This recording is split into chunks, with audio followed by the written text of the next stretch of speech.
Glad you made it. I'm really happy that you're willing to give this game a shot. It's one of my favourite things to do with friends. Between the role-playing, strategy and just being goofy with each other, it's always a great time. D&D has something for every kind of player. Now, you said the other day that you wanted to just get kind of an intro experience before joining my regular campaign group. So I figured a more individual sort of experience would be a good way of showing you the ropes, give you an idea of what the experience can feel like. Just take a seat whenever you feel like getting started. I've got snacks that should last us until the end of the universe, so help yourself to those too.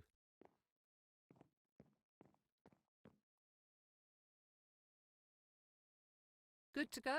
Okay, so first things first, let's choose your class. I've got the basics already written up for a few of them, so you only need to worry about picking one.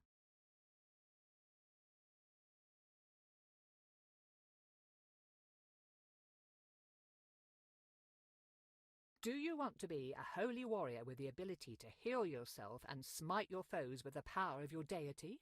Paladin might be the way to go. Oh, or maybe a wizard, using your magic to blast bad guys sky high with fireballs while deflecting incoming attacks? But a rogue could be fun too. Hit-and-run tactics, poisoning your enemies and watching them succumb to the venom. So satisfying. But it's also lots of fun to just be a barbarian with a big axe. Barbarians can get so angry that they just kind of forget that they've been hit and keep hacking away. I've always had a hard time choosing when I'm a player, so take your time.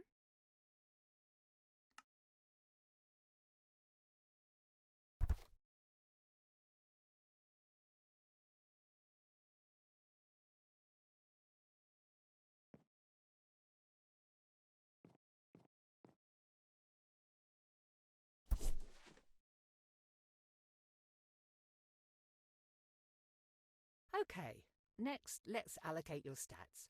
You want me to explain how stats and dice rolling work in this game? You'll also see that your class already has stats that will best support their abilities. How you add your extra stat points is up to you. Do you want to make them better at what they already do?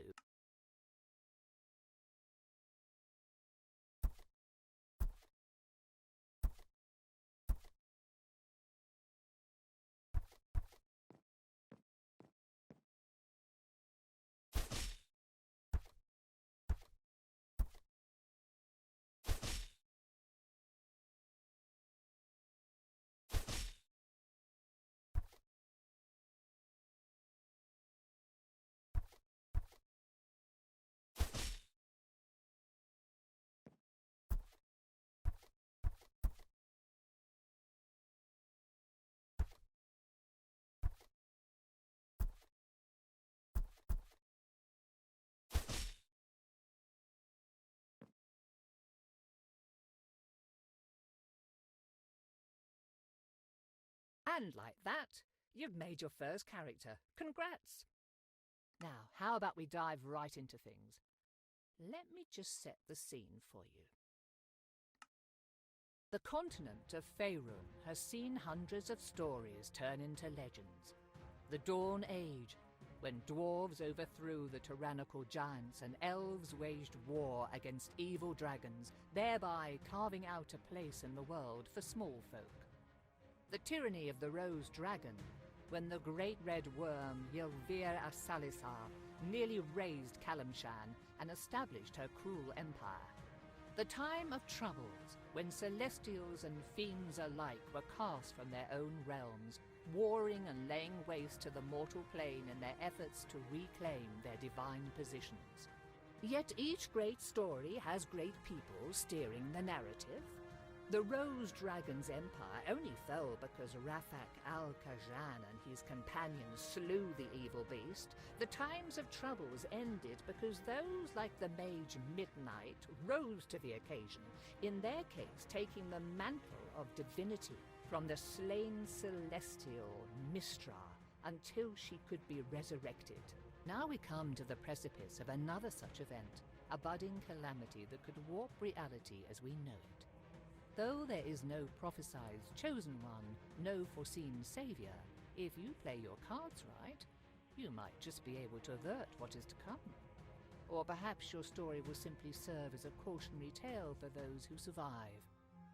Despite this, it all starts with something as mundane as fetching groceries for your parents.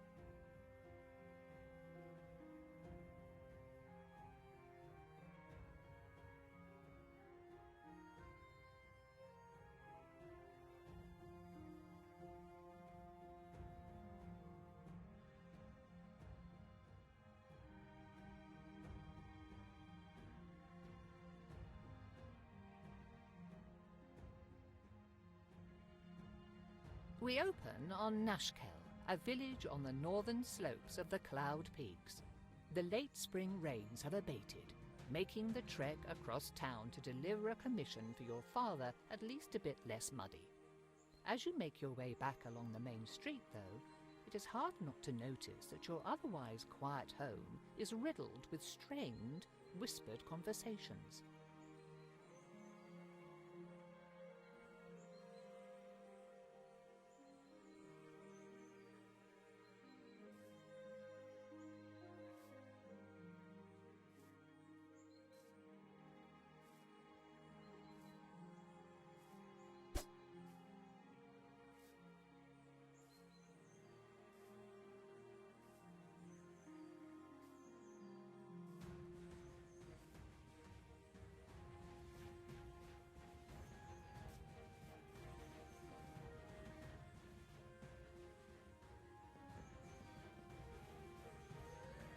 Standing behind his produce stand is Eric, one of the farmers living on the village's outskirts. You have known him for most of your life, though he is still young and smile lines have only just begun to crease the sides of his eyes. Your father said you'd be along to pick up his purchase. I don't envy him his back problems, as if he didn't have enough to deal with already as the headman. Anyhow, here you go. I'm sure he appreciates having you around to do all the heavy lifting for him. Thanks, Eric. Sure thing. Just make sure to get home safe. Take care, Eric. See you around.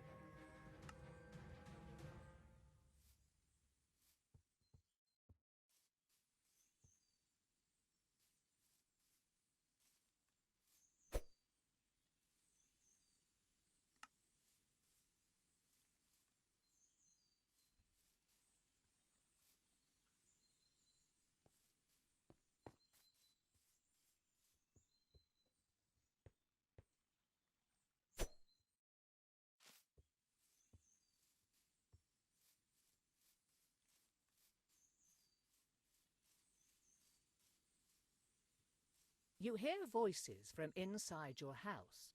Perhaps it is worth waiting and listening in. And I just heard about it this morning. Does anyone else know? I caught one of the trackers before he could go out to look for Helsa. He said he'd check it out while the trail was still warm, if there was one, but I don't know if he told anyone else first. We'll have to assume that he did. People are already starting to panic, and this will make it worse. I heard people at the market this morning talking about unfamiliar monsters. No one had seen the things themselves, but the rumors are bad enough. This goes on and you'll have a mob at your front door demanding answers. I'm surprised we haven't seen one already. You've got to get ahead of this. So what are you going to do about it? Give me a minute. I've got an idea, but I want to talk it over with Katra first. You're welcome to stay if you like. They should be back soon.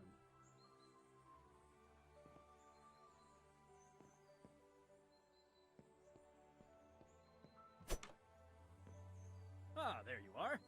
Put the food on the table and come talk to me. There's something we need to discuss.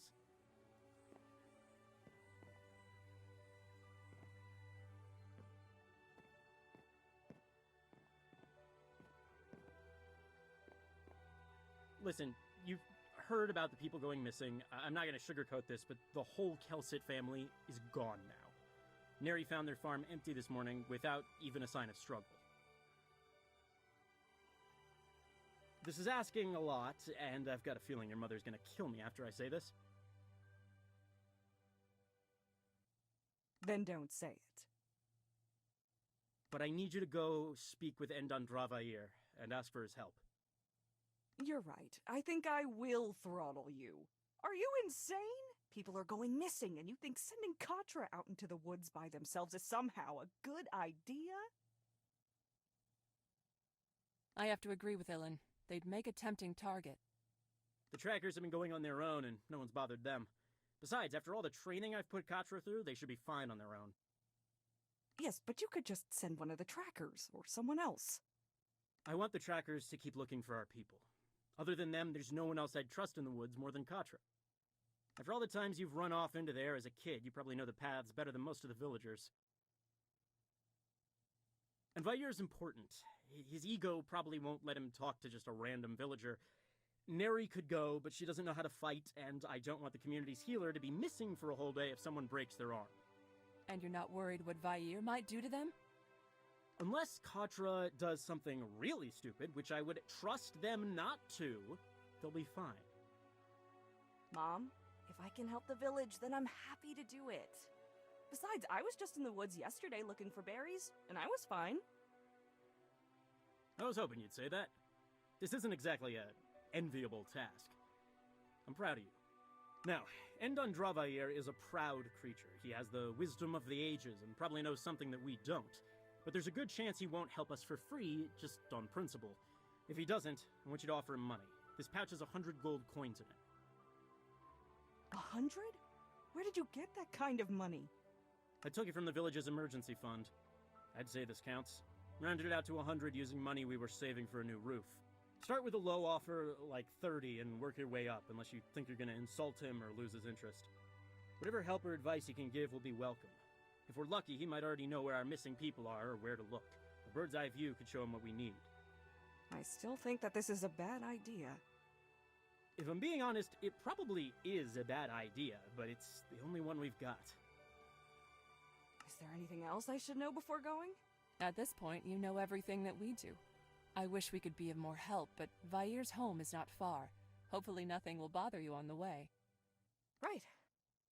I guess I'll head out now then. Oh, before you go, do you want to do a quick sparring match? Couldn't hurt to brush up on your technique, just in case. One more thing. I'm sure you can find your way and don't want me fussing over you. But in case something happens, you should take your father's old wayfinder. Thanks. I'll take good care of it. Just be careful, and come back in one piece.